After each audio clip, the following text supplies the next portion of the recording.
পর্যটন নগরী কক্সবাজার জেলায় সম্পন্ন হয়েছে ডায়মন্ড সিমেন্টের হালখাতা উৎসব অনুষ্ঠান। চট্টগ্রাম প্রতিনিধি রোমেন চৌধুরীর প্রতিবেদনে দেখুন বিস্তারিত। সোমবার কক্স কার্নিভালে অনুষ্ঠিত দিনব্যাপী এই অনুষ্ঠানে প্রধান অতিথি হিসাবে উপস্থিত থেকে বক্তব্য রাখেন ডায়মন্ড সিমেন্টের চেয়ারম্যান আজিম আলী।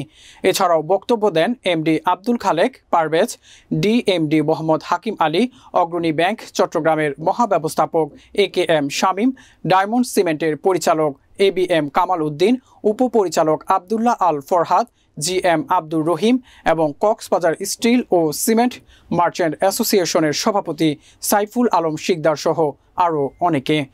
এ সময় বক্তারা উৎপাদন থেকে বিপণন সকল ক্ষেত্রে পেশাদারিত্ব বজায় রাখার আহ্বান জানান।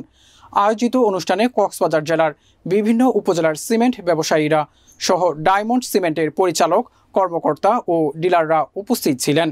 অনুষ্ঠানে আগতদের হাতে উপহার তুলে দেন অতিথিরা এবং পরে পাহাড়ি শিল্পীদের পরিবেশনায় সাংস্কৃতিক অনুষ্ঠান পরিবেশন করা হয়।